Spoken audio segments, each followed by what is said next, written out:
This will be my video for this month. My last video, Frankenstein, if you haven't seen that, go watch. It was very timely, made it a couple days after the movie came out, but I kind of want you guys to get to know me. Hopefully there are some people here who don't know me in real life, but most of you who do probably don't know a lot about my taste in movies. So I'm going to be sharing about my top 4 movies on Letterboxd. For those who don't know, Letterboxd is a film-based social media website. You basically can log and review different movies that you've watched. You can rate them, and it's a really great way to get to see other people with similar movie tastes, kind of put your thoughts on a movie out there. And for me personally, I just think it's really fun because obviously I like talking about movies. As far as my top 4, literally my bio on Letterboxd is how can you only pick 4 favorite movies, because I don't know how. I mostly ignore my top 4 because if I didn't, I would probably be changing it every other day. I'm already going to be talking about 5 of my top 4 favorite movies because there's one that I kind of switch, and I'm doing honorable mentions because I am very indecisive. The 4 movies I will be talking about today are Return to the Living Dead, Frankenstein, A Trip to the Moon, and Patchwork. Before I get into each movie, I'm going to give a quick little description, synopsis from Letterboxd so that you can get what the movie's about, and then I'll get into my thoughts on each of them. The first of my top 4 movies that I will be talking about is Return of the Living Dead. 2 bumbling employees at a medical supply warehouse accidentally release a gas into the air. The vapors cause the dead to rise again as zombies. This movie is a sequel of sorts to the 1968 Night of the Living Dead, the very classic George Romero film. I say sort of a sequel because in Return of the Living Dead, the Night of the Living Dead movie exists, and it's like a government conspiracy type thing. So the zombies are real, but the movie also exists. It was created to kind of cover up the situation so people didn't think it was real. I feel like the synopsis on Letterboxd doesn't really give a good description of the movie. There's a little more to it than that. But the only other thing I would really add is that it kind of follows a group of these punks who are going to this medical supply store to pick up their friend, go to a party, and all this chaos ensues. They're running around. It's a really fun movie. It's very high energy, very fun. That's, I guess, the best way to describe it. It is not a deep movie. You don't need to be thinking very hard to enjoy it. It's very dumb. While it is, quite comedic, it does have some really good visual and practical effects. I think that a lot of the zombie makeup is pretty good. There is a whole subplot going on where 2 of these characters are getting turned into zombies after they release the deadly gas, and I just love the pictures of them in their zombie makeup. I use it all the time when I'm sick. I'll send it to people. It's so fun. I think for me, my favorite zombie is Tarman. It's this decaying corpse who's kind of one of the main villains in this.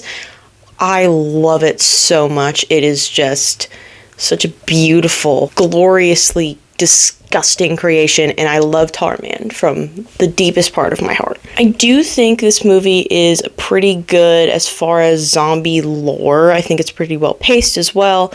It's definitely not a peak horror movie. It's definitely way more a comedy, but it will hold a special place in my heart because I spent 17 hours watching 11 zombie movies just to make a spreadsheet on them, and I can and probably will be making a video on that because it is a color-coded spreadsheet where I reviewed each of the movies. So Next movie, or I should say movies, that I will be talking about are Frankenstein and The Bride of Frankenstein. I definitely interchanged the 2, but right now I think I have it set as Frankenstein, so I'm going to talk about that one first. Henry Frankenstein pieces together body parts in the hope of bringing a human-like creature to life. The mad scientist's dreams are shattered by his monstrous creation awakening with rage to a world that fears and hates him. I know this is a bit hypocritical considering my last video, but I really, really like the 1930s Frankenstein and Bride of Frankenstein. They are not at all book accurate. They are just definitely classics. You know, they're comfort movies for me. They're really visually appealing. I like a lot of older films because you had to put in the work to make them look good. It's not just like, oh yeah, we have all this nice equipment. You had to go out of your way to make something look nice. So I think that's why I really appreciate a lot of black and white horror films. And on that note of this being a horror film, the book is definitely more of this tragic, like science fiction, fantasy situation, and the movie is just a horror movie. That kind of goes into that book accuracy thing that I was complaining about the new Frankenstein. It's just so inaccurate that it's kind of a completely different movie to me. Like, it's not even trying to be accurate to the book, so I kind of love it for that. Like I said earlier, this movie is definitely interchangeable with The Bride of Frankenstein, this movie's sequel. Weirdly, The Bride of Frankenstein has more kind of moments of book accuracy than the original Frankenstein movie, which I say funnily because The Bride just doesn't exist in the book, so the entire premise of The Bride of Frankenstein is inaccurate. But some of the things that they do with Adam, that's the creature, if you haven't seen my last video, that's why I call him Adam. But there are definitely some moments of accuracy, some moments that kind of pull back on the book, and it's really cool. Now, getting on to The Bride of Frankenstein. Dr. Frankenstein and his monster both turn out to be alive after being attacked by an angry mob. The now chastened scientist attempts to escape his past, but a former mentor forces him to assist with the creation of a new creature. I really like it. I feel like Elsa Lanchester, she does such a beautiful job, even if she's on screen for 2 minutes. She's the star of the show. Actually did dress up as the Bride of Frankenstein for Halloween one year. It's such an iconic movie in the Universal Monsters, like, world, because the bride is just this so easily recognizable. Like, you see a woman with giant hair and 2 white streaks on either side, and you're like, oh yeah, I know what that is. I've seen it. Even if you don't know the name of the character, you've definitely seen it. It's definitely called back on in Rocky Horror Picture Show. It's really cool how big of an impact a character who was on screen for less than a percent of the movie. Like I said earlier, there are definitely parts of The Bride of Frankenstein that are more book accurate than the original.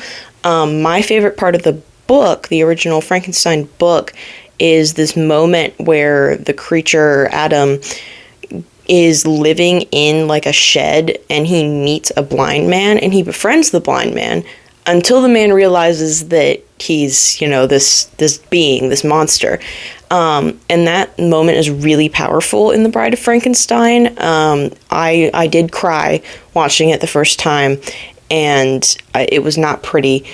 It was like sobbing. It made me really sad, which is how I felt when I read the book, so it worked out. I think another interesting thing about both of these movies, both Frankenstein and The Bride of Frankenstein, is that you can kind of get more out of the movies when you kind of have an outward look on it. For me, one of my favorite things to think about is the way that The Bride of Frankenstein is kind of objectified, and in a way that calls back to the original story.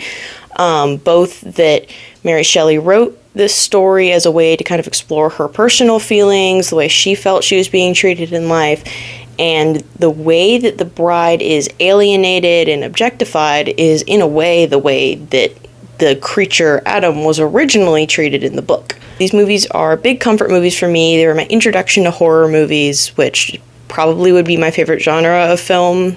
I don't really know if I have a favorite, but I've definitely seen a lot of horror movies, and these were kind of the gateway for me. The next movie I have on my top 4 is A Trip to the Moon. Professor Barbenfui and 5 of his colleagues from the Academy of Astronomy travel to the moon aboard a rocket propelled by a giant cannon.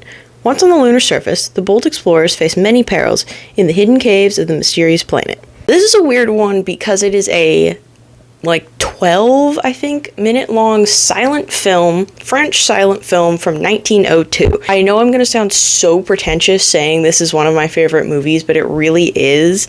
It, again, back to my thing about black and white horror films, to have an enjoyable, silent, black and white film, you had to have been amazing. And for me, I just watch this movie and I have this sense of wonder, and I'm just so in awe at what they were able to make for this movie at the time. You might not recognize the movie by name, but this is another one that you've probably seen, like the shot of the moon with a rocket in its eye. I'll probably put it up on the screen and you'll probably know what I'm talking about.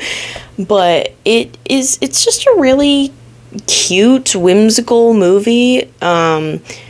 And I grew up watching sci-fi movies. Like, my parents love Star Wars. I watched them all the time growing up. So it's really cool to see, like, an early science fiction movie. There are a lot of really beautiful parts of this. Mostly, if they were made today, they would still be beautiful.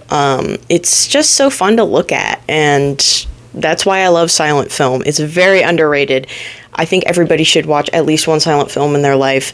And I know I sound like a twerp, but I don't care. I love silent film. The last movie I will be talking about is Patchwork, a delightfully dark Frankenstein-themed horror comedy about a reanimated corpse made from the stitched-together body parts of 3 murdered young women that decides to go on a bloody quest to find their killer and avenge their deaths. Patchwork is the most modern of the movies I have set in my top 4 currently. It is from 2016. I watched it because, this is a little personal reveal. I was kind of obsessed with the Weasley twins growing up from Harry Potter. I don't know what I saw in them. I guess they're funny or whatever, but I originally watched this movie because James Phelps, who played Fred Weasley, is in it. And I fell in love with it like halfway through. It's so fun. It is just, again, kind of like Return to the Living Dead, just this high energy horror comedy. It definitely has some moments that are a little, like, you kind of have to look over it to enjoy it. It's got some millennial humor. It's very low budget, but in the end, like, that's kind of what gives it the quirkiness that I love it for. Yeah, it's definitely a fun movie. I might be able to make like a whole video just on it. It's super fun. I've recommended it to a bunch of people. It is one of those movies that I feel like nobody knows, but I will defend. I will defend tooth and nail. I love it so much. Last thing I'm going to talk about are some honorable mentions, and I'm going to say ahead of time, this part is not scripted, so I will try to keep it brief, but if you can't tell, I am really bad at doing that because I love movies. They're so fun. The most recent addition to my honorable mentions for favorite movies is Hamnet. I literally saw that movie yesterday, cried several times. It is the only movie, I think, that I've rated 5 stars on Letterboxd and actually meant it. I rated Return of the Living Dead 5 stars, but that is because it is honestly such a terrible movie that it's amazing. Not with Hamnet. That movie is perfect, and I will die on that hill. Every single performance,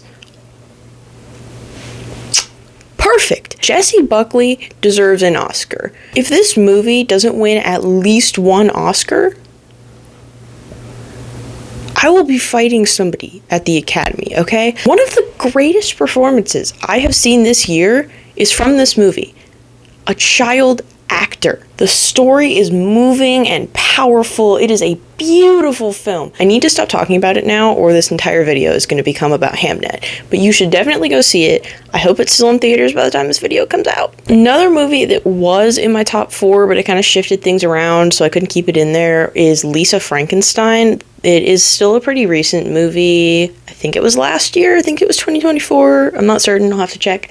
It is directed by Zelda Williams, who is actually Robin Williams' daughter, and I love her direction. Like, I've seen a couple of her other things, some little projects she did, and she's just so fun and quirky, and I think she just has great potential to be a big, like, blockbuster director. I really hope she makes some more full-length feature films. Super fun. If you couldn't tell, I'm a huge Frankenstein fan. This movie is no exception to my Frankenstein love. Catherine Newton is amazing. I'm also a huge Supernatural fan, so I'm very excited to see she's going to be in Ready or Not 2. Ready or Not an honorable mention, but I do like that movie. Another movie I really enjoy is actually an animated film, Fern Gully, The Last Rainforest. I feel like that's something a lot of people have probably seen, but it might have been when you were a kid, so You might not remember it. I really like it. It kind of leans into my love for the environment, so I'm very, very happy that that movie exists. It's so fun. Speaking of Robin Williams, he plays a bat in that movie, and I love bats, so it's perfect. There are probably a whole bunch of other movies I could talk about. Definitely Superman is up there. Obviously, that's a recent one. A lot of people love that movie, and I am no exception. 10 Things I Hate About You, Practical Magic, just a whole bunch of other stuff. If you want to see more of the movies I like, follow me on Letterboxd. I will put like my profile up on the screen, but I don't even know anybody who has Letterboxd, so get Letterboxd. This is Letterboxd propaganda. Anyway, I think that's going to be it for today. This is a shorter video. I don't want to be uploading 40-minute videos all the time like last month. Yeah, I just want to do something quick for the end of the year. I'm hoping to do a video every month. We'll see if that stays. Yeah, thanks for sticking around. Thanks for listening to me talk about my favorite movies. And let me know if there's something you want to see next month, and I'll see you next year. Bye.